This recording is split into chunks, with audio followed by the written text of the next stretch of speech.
நாம இதுவரையும் பார்க்காத ஒரு தேர்தலை இப்போது சந்திக்கிறோம்.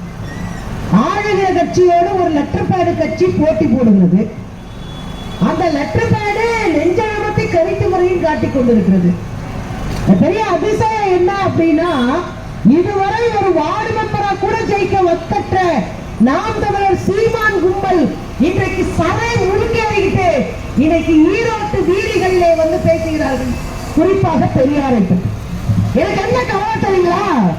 பெரியார் பிறந்த மண்ணிலே ஒருத்த வந்து கை நீட்டி பேசிட்டு நெஞ்சு துவரோட நிக்கிறான்னா நாம யாருன்னு ஒரு கேள்வி இருக்கு. எனக்கு ரொம்ப வருத்தமா இருக்கு.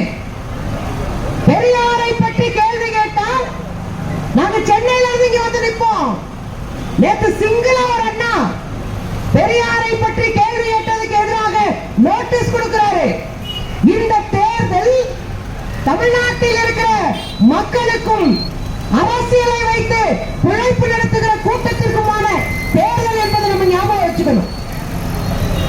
சீமான் இன்னைக்கு பயங்கரமா கோபமா இருக்கிறார். அதோட நேற்று தோழர் கூட கோபப்பட்டார்.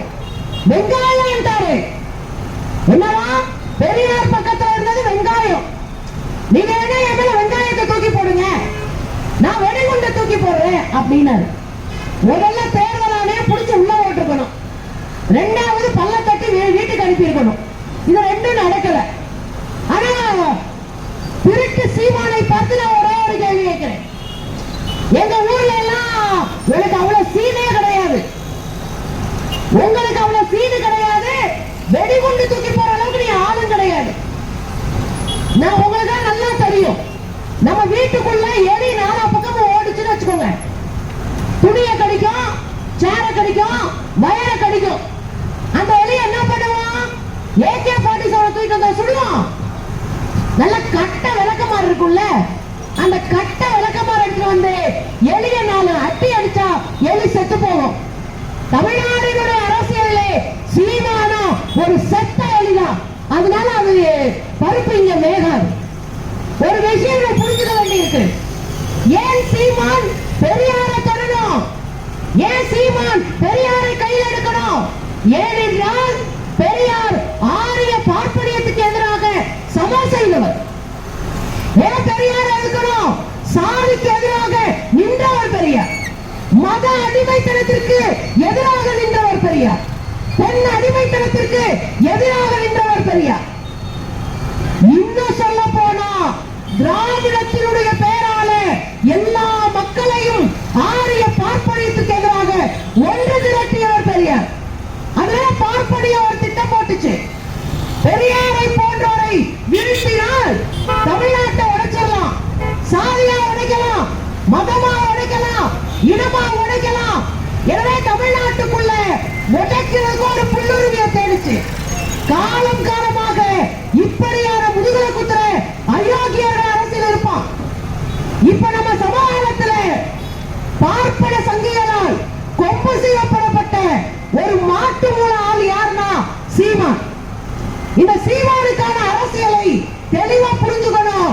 இது RSS பார்ப்பன கும்பலினுடைய அடிவரணி வேலை என்று கனிமொழி நேற்று சொன்னாங்களாம். MP கனிமொழி நேற்று பேசி இருக்கிறாங்க. கைகூலி சீமானோட கைகூலி வேற கூட சொல்லல. கைகூலின்னு சொன்னதே சீமானுக்கு பயங்கர கோபம். எப்படி எங்க கைகூலில போச்சு? நாங்களே யார் தெரியுமா? உங்க அப்பா தான் கைகூலி. யாரு? முதலமைச்சராக இருந்த முத்தமிழறிஞர் டாக்டர் கலைஞர் கைகூலியா? நீங்க தான் கைகூலி. உங்களுக்கு என்ன திராவிடம் தெரியும் அப்படின்னு கதற ஆரம்பிக்கிறாரு. இப்ப நான் என்ன கேட்கிறேன்னா, உங்க அப்பா தான் கைகூலின்னு கை காட்ட தெரிஞ்ச சீமான் ஆரியர்களுக்கு கால்வருடி எப்படி சொல்றேன்? சீமான் எப்படி சொல்றேன்? சுவராஜ்யான ஒரு பத்திரிகை, சுவராஜ்யன்ற பத்திரிகை யாருடையது? RSS உடைய பத்திரிகை. இன்னைக்கு நேற்று இல்லை தோழர்களே, இன்னைக்கு நேற்று இல்ல, ஒரு 6 ஆண்டுகளுக்கு முன்பு 2016 கிட்டத்தட்ட 9 ஆண்டு அந்த பத்திரிகை எழுதுது. The rising star of Tamil Nadu politics. Tamil Nadu அரசியலிலே விடிவெள்ளியாக வளர்ந்து வருகிறார் யாரு? இந்த சீமான். பாராட்டினது யாரு? புரிஞ்சுக்கோங்க. ரெண்டாவது எங்க அண்ணன் அர்ஜுன் சம்பத் சீமான் நம்ம பங்காளி தான் அப்படின்னு. எப்படியானா அவர் பேச்சு எழுதுப்புறம் நம்ம மாதிரி தான் இருக்கு. சீமான் மெல்ல மெல்ல எங்களோடு வந்து ஐக்கியமாக்கி கொண்டிருக்கிறாரு. யார் சொன்னா? அர்ஜுன் சம்பத் சொன்னார். அடுத்து யார் உள்ள வரா? எங்க அக்கா தமிழிசை. தமிழிசை என்ன சொன்னாங்க? நாங்கெல்லாம் டீம் பார்ட்னர். டீம் பார்ட்னர் என்ன? கொள்கை பார்ட்னர், கருத்தியல் பார்ட்னர். யாரே? சீமானோ பிஜேபியோ. ரைட்டு.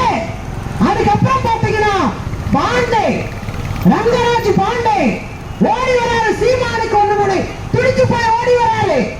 அதுக்கப்புறம் வந்தாரு யாரு? நம்ம பத்திரிகை இருக்குமா, அறிவாளிக படிக்கிற பத்திரிகை துக்குலக்கு. அந்த துக்குலக்குடைய ஆசிரியர் ஆடிட்டர் குருமூர்த்தி வந்தாரு. எனக்கு சீமானோட முரண்பாடு. ஆனா அவர் பெரியாரையே அழைச்சாரு. ஒண்ணு நல்லா ஞாபகம் வச்சுக்கணும். துக்குல குருமூர்த்திகள் பெரியாரை 71 எதிர்த்து பெரியார் மீது பொய் பிரச்சாரம் பண்ணி நீதிமன்றத்தில் மன்னிப்பு கேட்டவர் தான் துக்குலக்.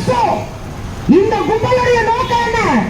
பெரியார் மீது அவதூறுகளை பரப்புவது, பெரியார் மீது இழிவுகளை பரப்புவது, கடைசிய கோர்ட்ல போய் மன்னிப்பு கேட்கிறது.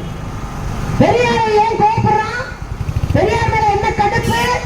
பெரியார் சிம்பிளா அடிச்சவர். எதை? ஆரிய பார்ப்பனியத்தை. ஒரு உதாரணம் சொன்னா உங்களுக்கு தெரியும். ஒரு பெரிய பொதுக்கூட்டம் நடக்குது. பெரியார் கிட்ட போய் கேட்கிறாங்க, ஐயா தலையில ஒருத்தன் பறக்கிறான், அவன் பார்ப்பனர். தோல்ல ஒருத்தன் பறக்கிறான், அவன் சத்திரிய. தொடையில ஒருத்தன் பறக்கிறான், அவன் வைசிய. கால்ல ஒருத்தன் பறக்கிறான், சூத்திர. இந்த பஞ்சாபம்ன்றாங்கல்ல தலித்துகள், அவங்க எங்கேயா பிறந்தாங்க? அவன் தாண்ட அவங்க அப்பையாத்தாளுக்கு பிறந்திருப்பாங்க. அதான் பெரியார். நொட்டாங்கையில் அடிப்பாரு. நொட்டாங்கையில் அடிச்சாரு பெரியாரு. இது பரவாயில்லைங்க. பெரியார் வீட்டுக்கு ஒரு பத்திரிகையாளர் போறாரு பெரியார பேட்டி எடுக்கிறதுக்கு. அப்ப பெரியார் காப்பி கொடுக்கிறாரு. குடிச்சிட்டு அந்த பத்திரிகையாளர் சொன்னாரா, பாத்தீங்களா மிஸ்டர் ஈவேரா, பாத்தீங்கல்ல உங்க வீட்டுல வந்து காப்பி குடிக்கிற அளவுக்கு இந்த சமூகம் வளர்ந்துருச்சு. பெரியார் வீடு பிற்படுத்தப்பட்ட ஒரு வீடா, அங்க பார்ப்பனர் வந்து காப்பி குடிக்கிறாரா. அவன் பெரிய வேலையா. அவர் சொல்றாரு, மிஸ்டர் ஈவேரா, உங்க வீட்டுல நம்ம காப்பி குடிக்கிற அளவுக்கு தமிழ்நாடு வளர்ந்துச்சு பாத்தீங்களா. உடனே பெரியார் சொல்றாரு, அதுக்குமே நாங்க தானே காரணம். பெரியார் எப்பவுமே மூஞ்சி அடிச்ச மாதிரி நம்மள மாதிரிலாம் பேச மாட்டாரு. அவர் இன்னொரு உதாரணம் சொன்னாரு, அதுதான் ஹைலைட். இப்படியான கொஞ்ச நாளைக்கு முன்னாடி ஒருத்தர் பத்திரிகையில இருந்து வந்தாருங்க. அவர் என் வீட்டுல வெயில்ல வந்தீங்க, ஒரு மோர குடிங்க அப்படின்னு பெரியார் கேட்கிறாரு. உடனே அவர் என்ன சொல்றாரு, இல்லங்க வேணாம், மிஸ்டர் ஈவேரா வேண்டாம், இல்லங்க குடிச்சுதான் போகணும், வெயிலுங்க. உடனே அவர் என்ன பண்றாரு, சரி ஒரு டம்ளர்ல தண்ணி எடுத்துட்டு வாங்க, ஒரு டம்ளர்ல மோர கொண்டு வாங்க. ஒரு டம்ளர்ல தண்ணியை கொண்டு வந்துட்டு இன்னொரு டம்ளர்ல மோர கொண்டு வந்துட்டு பெரியார் கொண்டு வந்து கொடுக்கிறாரு. உடனே அதை வாங்கின பார்ப்பன பத்திரிகையாளர் என்ன பண்றாரு, அவர் வீட்டுல வாங்கின தண்ணி எடுத்து அந்த மோர்ல ஊத்தி கலந்து கடகடன்னு குடிச்சிட்டு நன்றி அப்படின்றாரு. அப்ப பெரியார் நஸ்கனாப்ல கேட்கிறாங்க, ஏங்க என் வீட்டு மோரை வாங்கி என் வீட்டு தண்ணியை ஊத்தி தீட்டு கலந்துச்சாங்க அப்படின்னு பெரியார் கேட்டாராம். அன்றைக்கு ஏற்பட்டதுங்க இந்த மாற்றம் என்று பெரியார் சொல்றாரு. நீங்க எங்க யார அடிக்கணும்னு தன்னை பெரியாருக்கு தெரியும். ஏன் காலம் தோறும் பெரியாருக்கு எதிராக இப்படியான ஒரு பரப்புரை பிரச்சாரம் நடத்துறாங்க? யாருங்க இந்த சீமா? திருட்டு பையங்க. தமிழ்நாட்டுக்கு என்ன பண்ணா? நான் ரொம்ப சிம்பிளாவே கேட்கிறேன், சீமான் தமிழ்நாட்டுக்கு என்ன பண்ணாரு? சரி, தமிழ்நாட்டுக்கு பண்ண வேணாம், ஈழத்துல என்ன அறுத்து தள்ளுன? ஈழத்துல என்ன பண்ணீங்க? ஒண்ணும் பண்ணல. தமிழ்நாட்டில் இருக்கிற நாம் தமிழர் கட்சியினுடைய தம்பிகள் என்ன பண்ணாங்க? நிறைய வசூல் பண்றாங்க. வசூல் பண்ணி அரிசி பருப்பு எல்லாம் வசூல் பண்ணி அன்னைகிட்ட கொடுக்கறாங்க. நாம் தமிழர் தம்பிகள் வசூல் பண்ணி அன்னைகிட்ட 2 கோடி ரூபாய்க்கு மேல பணம் கொடுக்கறாங்க. இப்ப பணத்தை வாங்கி வச்சுக்கிட்டு சீமான் என்ன பண்றாரு, அரிசி பருப்புலாம் வித்து தின்னுட்டார். இத நான் சொல்லல தோழர்களே, சீமான் ஈழத் தமிழர்களுக்கு கொடுத்த அரிசி பருப்பு உணவுப் பொருள் வித்து தின்னல அதை கொடுத்தவரே சொல்றாரு. அவர் இப்ப கட்சியை விட்டு வெளியே வந்துட்டார். கொடுத்த தம்பி சொல்றாரு, நான் கொடுத்த பணத்தை வச்சு இவர் வாயில போட்டாரு. இன்னொரு நடந்தது, கட்சிக்கு வசூல் கொடுத்து பண்ணி கொடுக்கிற பணத்தை வச்சு வட்டிக்கு கொடுத்து வயிறு வளர்த்தவர் தான்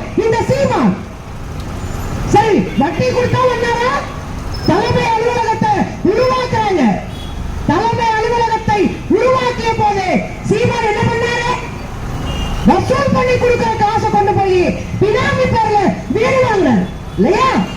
அப்ப ஒண்ணு ஞாபகம் வச்சுக்கோங்க, சீமான் யாருக்காவது எந்த இடத்துலயாவது நேர்மையாக இருந்திருக்கிறாரா? சீமான் எங்கேயாவது நேர்மையா இருந்திருக்காரா? இல்லை. சீமான் ஈழத்தமிழருக்கு நேர்மையா இல்ல, கட்சி தம்பிகளுக்கு நேர்மையா இல்ல, தமிழ்நாடு அரசியல் களத்திற்கும் சீமான் நேர்மையா இல்ல. ஒண்ணு சொல்றீங்க, சீமான் இந்த தமிழ்நாட்டுல அரசியல் எப்படி பிரிச்சு விடுறாரு? தமிழ்நாட்டினுடைய உரிமையை மோடி அரசு பறிச்சிட்டு இருக்கு. தமிழ்நாட்டின் கல்வி உரிமை போச்சு, தமிழ்நாட்டினுடைய வரி வருவாய் போச்சு. இத பத்தி என்னைக்காவது சீமான் கேள்வி கேட்டிருப்பாரா? இந்த திசை திருப்பதற்காக சீமான் களத்தில் இறக்கி விடப்பட்டிருக்காரு. இப்ப சீமானுடைய ரோல் என்ன? களத்தில் நின்று திசை திருப்புவது. அதுதான் சீமான் பண்றாரு. இது யார் கொடுத்த ஐடியா? துக்ளக்கு ஆடிட்டர் குருமூர்த்தி கொடுத்த ஐடியா. ஆடிட்டர் குருமூர்த்தி என்ன ஐடியா கொடுத்தாரு? சீமான பாக்குறாரு. போன ஆண்டு எண்ணெயே சோதனை நடந்தது ஞாபகம் இருக்கும்.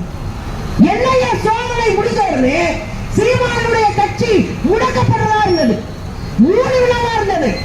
உடனே சீமான் பாக்குறாரு, ஐயோ கட்சியை மூட போறாங்க, இப்ப நான் என்ன பண்றது கட்சியை காப்பாத்த? எல்லாருக்கும் அறிவுரை சொல்ற ஒரே அறிவிச்சி தமிழ்நாட்டுல ஆடிட்டர் குருமூர்த்தி. அவர் ஓடி போய் பாக்குறாரு. ஆடிட்டர் குருமூர்த்தி வீட்டுக்கு போறாரு. போய் ஆடிட்டர் குருமூர்த்தியை பாக்குறாரு. பார்த்து அவர்கிட்ட பேசி ஒரு சமரச திட்டத்துக்கு வர்றார்.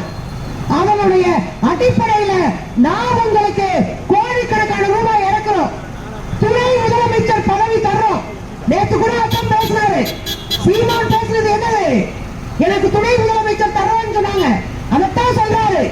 துணை முதலமைச்சர் பதவி தர்றேன், ஆயிரக்கணக்கான கோடிகளை தர்றேன், நீ நேரா போய் ரஜினியை சந்தின்றார்.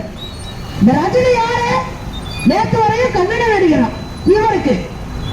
இந்த ரஜினி யாரு? அவங்க என்ன அரசியல் தெரியும் என்று கேட்டவர் சீமா. ஆனா திடீர்னு இவர் சொல்லிட்டார் என்றுக்காக ரஜினியை போய் பார்க்கிறாரு. ஒண்ணு நல்லா ஞாபகம் வைங்க, தமிழ்நாடு மொழிவாரியாக யாரையும் பிரித்து பார்க்காது. தமிழ்நாடு அரசியல் அறிவார்ந்த அரசியல். இந்த மாற்று மொழியினருக்கு நாம பல ஏற்பாடுகளை செய்து கொடுத்திருக்கோம். அதுல ஒண்ணு, கன்னடம் படிக்கிற குழந்தைகளுக்கு கன்னட பள்ளிகளை உருவாக்கி கொடுத்தது தமிழ்நாடு. கேரள குழந்தைகளுக்கு மலையாள பள்ளிகளை உருவாக்கி கொடுத்தது தமிழ்நாடு. தெலுங்கு குழந்தைகளுக்கு தெலுங்கு பள்ளிகளை உருவாக்கி கொடுத்தது தமிழ்நாடு. அதே போல் உருது பள்ளிக்கூடங்கள். ஒன்ன புரிஞ்சுக்கணும், மொழி வழியா நம்மை ஒரு ஆளு பிரிக்கிறான்னா அவன் ஏதோ ஒரு உள்வேலையை தமிழ்நாட்டுக்குள்ள செய்யறான்னு அர்த்தம். நாம இங்க திராவிடர்களாக ஒண்ணு சேர்வதை உடைக்க நினைக்கிறான் என்று அர்த்தம். அதுக்கு தான் இவ்வளவு வேலை பார்க்கிறா சீமான். அப்ப அதுக்கு தான் போய் ரஜினியை சந்திச்சுட்டு சங்கி என்றால் தோழன் உலகம். உங்களுக்கு புரியுதா? சங்கினா தோழன் சீமான் சும்மா சொல்லல, பின்னாடி RSS அஜெண்டா இருக்கு.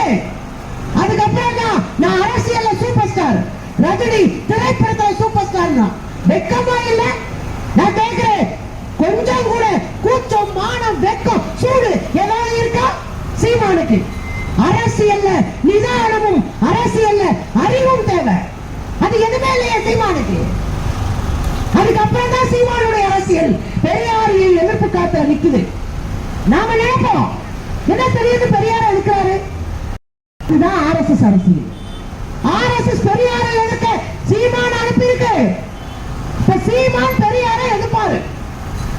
எடுத்து ஒரு 10 ஓட்டு ஈரோட்ல கிடைச்சுச்சுன்னா நாளைக்கு RSSக்கு துணை விட்டுரும். அப்ப RSS என்ன பண்ணா, ஆஹா பெரியாரை ஏத்தா கொஞ்சம் கூட மக்கள் யோசிக்காம 10 ஓட்ட போட்டாங்கப்பா, அதனால அடித்து நம்ம இறங்கி அடிப்போம் அப்படின்னு நோய் விட்டு பார்க்கத்தான் இங்க சில்லறை சங்கியான சீமானை அனுப்பி இருக்கிறது. அப்ப புரிஞ்சுக்கணும், இட துரோகிகளை ஒருபோதும் அரசியலுக்குள்ள அனுமதிக்க முடியாது. தமிழ்நாடு என்ன நல்லா புரிஞ்சுக்கோங்க, தமிழ்நாடு இந்தியாவிற்கு வழிகாட்டுகிற அரசியல் மாநிலம். தமிழ்நாடு தான் இந்தியாவுக்கு வழிகாட்டி கொண்டிருக்கிறது. 1920 முதல்ல இந்தியாவுக்கு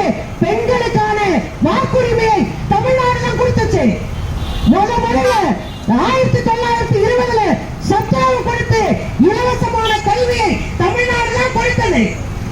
முதல்ல வகுப்பு வாரி பிரதிநிதித்துவம் சாதி வாரிய வேலை தமிழ்நாடு தான் 1920 கொண்டு வந்தது. நேற்று நேரம் இல்ல, ஒரு நூற்றாண்டு ஆச்சு.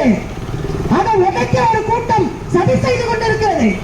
இன்னொரு ஞாபகம் வைங்க, 1973 பெண்களுக்கான முதல் போலீஸ் டீம் உருவாக்குது தமிழ்நாடு கலைஞருடைய பீரியட்ல. இன்னைக்கு 35,500 பெண் காவலர்கள் தமிழ்நாட்டில் இருக்காங்க. எப்படி வந்தது? இன்னொரு ஞாபகம் வைங்க, தமிழ்நாட்டில் பெண்களுக்கான சொத்துரிமை இந்தியாவில் முதல்ல கொடுத்தது நாம தான். திருநங்கைகளுக்கான நலவாரியம் 2008 தமிழ்நாடு தான் ஆரம்பிச்சோம். இன்னைக்கு பெண்களுக்கு சொத்துரிமை, கல்வி உரிமை, வேலை வாய்ப்பு எல்லாத்திலையும் முன்னணியில் இருக்கிறது தமிழ்நாடு. 33%, 30% வேலை வாய்ப்பிலும் கல்வியிலும் பெண்களுக்கு தனி இடஒதுக்கீடு தமிழ்நாட்டில் இருக்கு.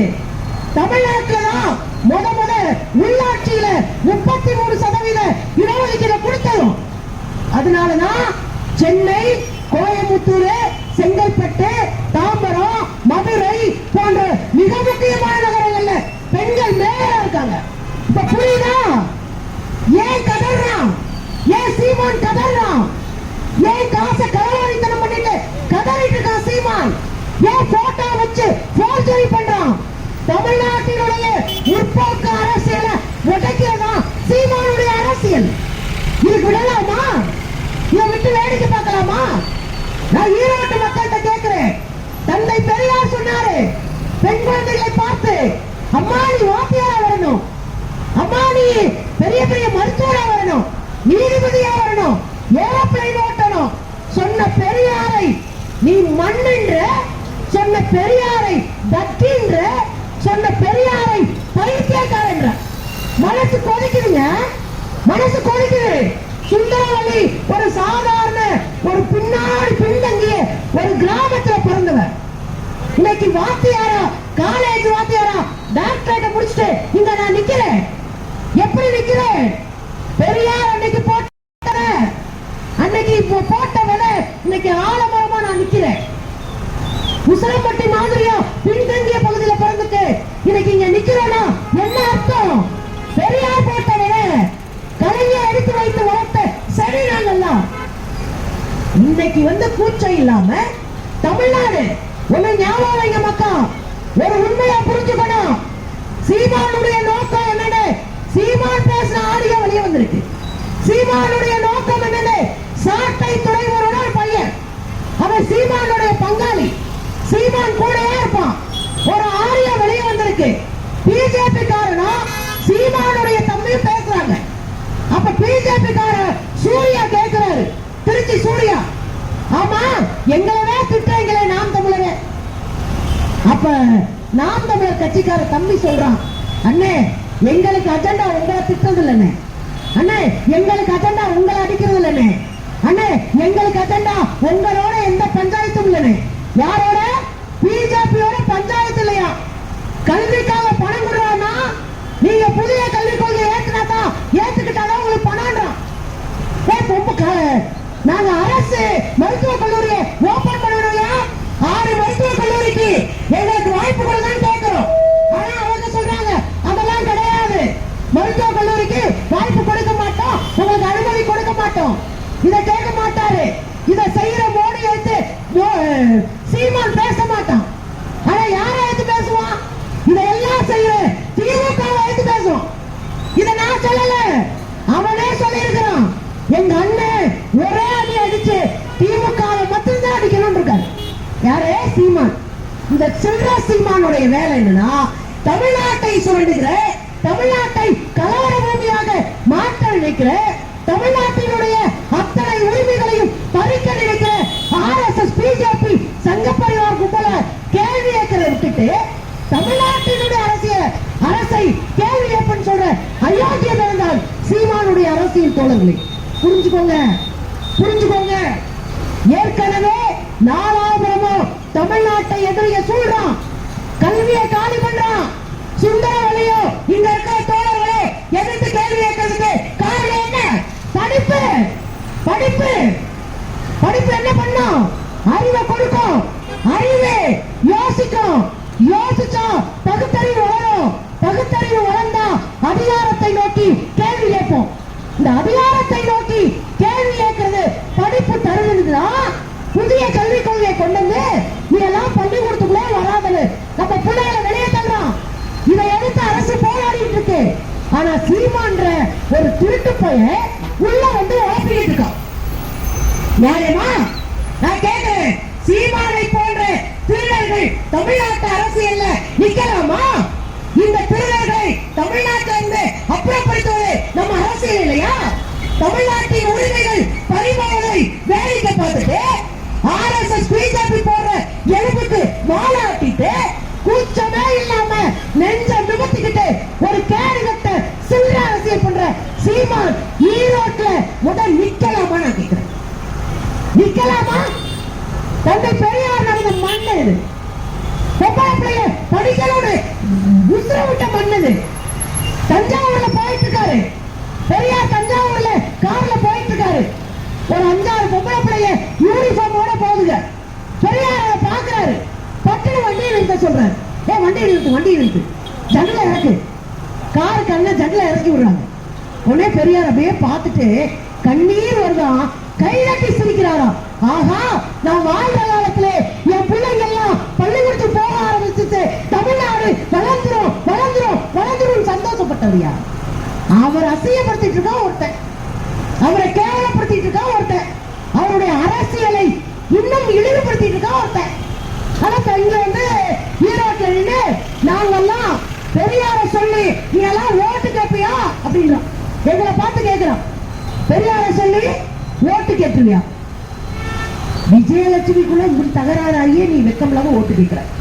பெரியாரை வைத்து நாங்க ஏன் ஓட்டு கேட்க கூடாது? ரொம்ப சிம்பிள் கேள்விங்க. விஜயலட்சுமியை வச்சுட்டு அந்த அம்மா கரண்டிட்டு கம்ம கொடுத்து அடிக்குது. அந்த அம்மாவை அவ்வளவு பாலியல் சுரண்டலை பண்ணிட்டு இங்க போலீஸ் ஸ்டேஷனுக்கு விசாரணை கூப்பிடுறாங்க. இந்த பாலியல் சுரண்டலுக்கு உள்ள போறவங்க எப்படி போகணும்? ஒரு துண்டை போட்டுக்கிட்டு 4 வீட்டுக்கு தெரியாம நசுக்கனாப்புல போலீஸ் ஸ்டேஷனுக்கு போறோமா? வந்தமா இருக்கணும்ல. நீ போறவன இங்க விடுதலை போறதுக்கா போற? ஏதோ உள்ள போறவன் பொண்டாட்டியும் கூட்டிட்டு வரான், ஒரு 500 தம்பிகளை கூட்டிட்டு போறான். ஏதோ இந்த நாட்டுடைய விடுதலைக்காக உள்ள நின்று போராடுற மாதிரி உள்ள போயிட்டு வந்துட்டு தன்னுடைய ஒய்ஃப அந்த பாவம் அந்த பிள்ளை கயல்விழியா, கயல்விழி ரொம்ப பாவம் விட்டுங்க. அந்த பொண்ணு சொல்லுது, உங்க கொள்ளையில உனக்கு வேற பொண்ணா கிடைக்கலன்னு என் பொண்டாட்டி சொன்னா. வாயிலே மிதிக்கலாம் போல இருக்குமா? இருக்காது இருக்கு. இந்த தோழங்களை நம்மளை திட்டுவாங்க, அப்படிலாம் மிதிக்க கூடாது தங்கச்சி அப்படின்னு.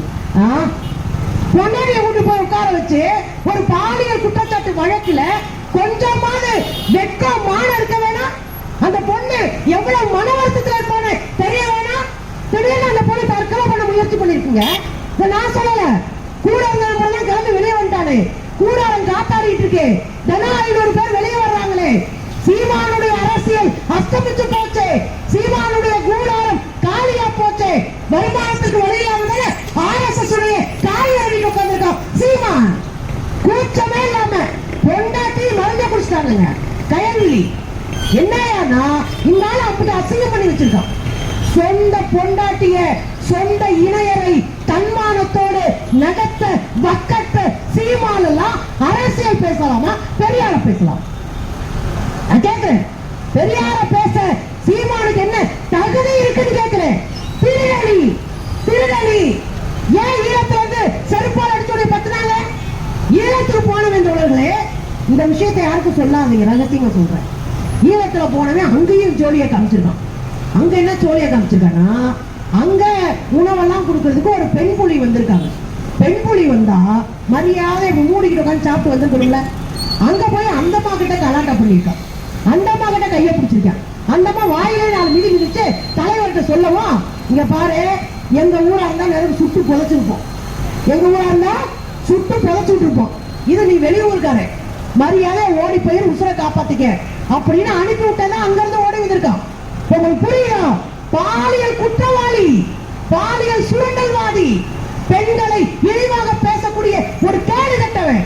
நான் இது இல்லாம சொல்லுங்க. காளியம்மா எங்க இருக்கு? போய் அண்ணன் விஜய் கூட சேர்ந்துருச்சு காளியம்மா. அதனால நிம்மதியா இருக்கட்டும். இந்த பையன்கிட்ட இருக்கிறதுக்கு அங்க போய் விஜய் கூட யாரும் இருந்துட்டு போறோம். ஏங்க அந்த பிள்ளை வாட்டுக்கு இருக்குங்க, 2 பேரும் சேர்ந்து கை தட்டுறாங்கன்னு சொந்த தங்கச்சிங்க அப்படிதானே பார்க்கணும். கட்சி பிள்ளை அப்படிதானே பார்க்கணும். அண்ணன் திருமா என்ன சொந்த தங்கச்சி வரும் அப்படி பார்க்கறவங்க மனுஷன். இந்த நாய் அந்த பிள்ளைய பிசுறு தட்டி விட்டுருவது பிசுற என்ன அப்புறம் கேட்டா பிசுறு மசுறு நீ ஏன் கேட்கிற? அந்த பிள்ளை போயா மசுறு கிளம்பி போயிடுச்சு. அதான் நடக்கும் அடுத்து. அப்ப தமிழ்நாட்டினுடைய அரசியலை கேடுகட்டத்தனமா நகர்த்தி அதை இன்னும் அரைவேக்காட்டுத்தனமா நகர்த்தி ஒரு ஜால்ரா கும்பலை உருவாக்கி அதை ஒரு அரசியல் கட்சி நம்பி ஒரு இயக்கத்தை உருவாக்கி தமிழ்நாட்டில் சில்லறைத்தனம் செய்து கொண்டிருக்கிற சீமான் நெஞ்ச நிமித்திக்கிட்டு பெரியார பேசிக்கிட்டு இங்க வந்து ஓட்டு கேட்டா மெட்ராஸ்ல இருந்து கோமாவரியோட நாங்க வந்தேன். சீமானுக்கு ஒத்த ஓட்டு கிடைக்க விடக்கூடாதுன்னு நான் வந்திருக்கேன். இப்ப நான் உங்களை பார்த்து கேட்கிறேன், இந்த கேடுகட்ட சீமான் பெண்களை பாலியல் பண்டமா சுரண்டி தின்ற சீமா, ஈழ தமிழர்கள் கொடுத்த அத்தனை பணத்தையும் வித்து தின்ன சீமா, கட்சிக்காக கட்டணம் வாங்க கொடுத்த காசுல பொண்டாட்டிக்கு எஸ்டேட் வாங்கின சீமான், சொந்த பொண்டாட்டிய பாலியல் வழக்குல போலீஸ் ஸ்டேஷனுக்கு கூட்டிட்டு போன சீமான், இவனுக்கு ஓட்டு போட போறீங்களா? அவ்வளவுதான் என்னுடைய அடிப்படை. இந்த கேடுகட்ட மன்றத்துக்கு, இந்த கேடுகட்ட சில்லறைக்கு, இந்த கேடுகட்ட அரசியல் அறைவை காட்டிட்டு நாம் ஓட்டு போட போறோமா? திராவிடத்தை வேறறுப்பேன், திராவிடத்தை ஒழிப்பேன், திராவிடத்தை காலி பண்ணுவேன், திராவிடத்தை ஒழிச்சுக்கிட்டுறதா என்னுடைய வேலை தொடர்ந்து பேசுறாரு. இப்ப நான் கேட்கிறேன், பெரியார் போன்ற 94 வயது வரை மூத்தர சட்டியை சுமந்து இந்த தமிழ்நாட்டினுடைய விடுதலை ஒன்றையே கனவா வச்சுட்டு செத்தாங்களே, நூற்றுக்கணக்கான அனாதை குழந்தைகள் எல்லாம் எடுத்துட்டு வந்து அப்பன் பேர்ல பெரியார் போடு, ஈவே ராமசாமி போடு போட்டு குழந்தைகளை படிக்க வச்சு தமிழ்நாட்டினுடைய தந்தையானாரே, அவரத்தில் இந்த பேசிட்டு இருக்கிறான். நம்ம கூச்சமே இல்லாம கேட்டுட்டு இருக்கணுமா? அப்ப நம்ம கையில என்ன ஆயுதம் இருக்கு? ஜனநாயகம் கொடுத்திருக்கிற மிகப்பெரிய ஆயுதம் ஓட்டு. இந்த ஓட்டை வச்சுதான் ஒருத்தனை அரசியலை காலி பண்ண முடியும். அப்ப நான் என்ன கேட்கிறேன், சொந்தக்காரன் அடையாளம் தெரியும், சொந்தக்காரன அடையாளம் தெரியும், எதிரி அடையாளம் தெரியும். எனக்கு எதிரி யாரு? அண்ணாமலை எனக்கு எதிரி, தமிழிசேகா வந்தா எனக்கு எதிரி, அக்கா வானதி சீனிவாசன் தான் எதிரி. இவங்கெல்லாம் கருத்தியெல்லாம் எதிரிங்க. யாரு துரோகி? யாரு துரோகி? ஒரு இனத்தை காட்டி கொடுத்து ஒரு இனத்தை அழித்து அந்த இனத்தை அழிப்பதற்கான கூலி பெறுகிற ஒருத்தர் காட்டி கொடுக்கிற துரோகி. அந்த துரோகி தான் இன்னைக்கு சீமான். புரியுதுங்களா? அந்த துரோகி சீமானுக்கு ஓட்டு போடலாமா? நீங்க யாருக்கு போடுறன்னு முடிவு பண்ணுங்க. ஆனா ஒரு ஓட்டு சீமானுக்கு விடக்கூடாது. ஏன்னா 94 வயசு வரை மூத்த சட்டி சுமந்த கூலி இந்த தமிழ்நாட்டில் இல்லாம போகும். நம்ம ஏன் நிப்போம் சுமந்தாரு? நம்ம ஏன் நிப்போம் சுமந்தாரு? மூத்த சட்டி சுமந்த கூலி இல்லாம போகும். நான் சொல்றேன், எனக்கு தன்மானம் இருக்கு, சுயமரியாதை இருக்கு. தப்பான ஒருத்த அரசியல் இருக்கக்கூடாது, நல்ல அரசியல் இருக்கணும். ஏன்னா என் பிள்ளைகளுக்கு 1000 ரூபாய் கொடுக்கிறாரு முதலமைச்சர், நல்லா இருக்கட்டும். என் பொம்பளைங்களுக்கு 1000 ரூபாய் கொடுக்கிறாரு, நல்லா இருக்கட்டும். என் பெண்களை எல்லாம் பஸ்ல போறதுக்கு இலவசம். அன்னைக்கு இதே வாய் என்ன சொல்லுச்சு? சீமானுடைய நாரவாயி பொம்பளை பூரா பஸ்ல ஏறி ஊரை சுத்துறான். பொம்பளை பூரா பஸ்ல ஏறி ஊரை சுத்துறான். கணக்கெடுத்த பிறகுதான் தெரிஞ்சது 47% தமிழ்நாட்டு பெண்கள் பொருளாதாரமா இன்னும் முன்னேறி இருக்கிறாங்கன்னு. சீமான் என்ன சொன்னாரு? பொம்பளைங்க ஊர் சுத்துறாங்க. இந்த குழந்தைங்களுக்கு கால உணவு கொடுத்தோம் இல்லையா? சீமான் என்ன சொன்னாரு? ஏங்க கக்குசு தாங்க நிறையும். ஏன் குழந்தைங்களுக்கு அரசு பள்ளிக்கூடத்துல இலவசமா காலை உணவு கொடுத்தா கக்குசு நிறையும் சொல்ற சீமான். ஏன்னா உனக்கு 15 வேலைக்காரங்க இருக்கான், உண்டியல்ல காசு போடுறதுக்கு உன் தம்பிங்க இருக்காங்க, 5 கார் இருக்கு, உலக நாடுகள்ல உழைக்கிறவங்க ரத்தத்தை உறிஞ்சு குடிப்ப, உனக்கு காசுக்கு பஞ்சாயத்து இல்ல. நாங்க உழைக்கிறவங்களாச்சு, என் குழந்தைகளுக்கு காலை உணவு தேவைப்படுது. அப்போ காலை உணவு திட்டத்தை பார்த்து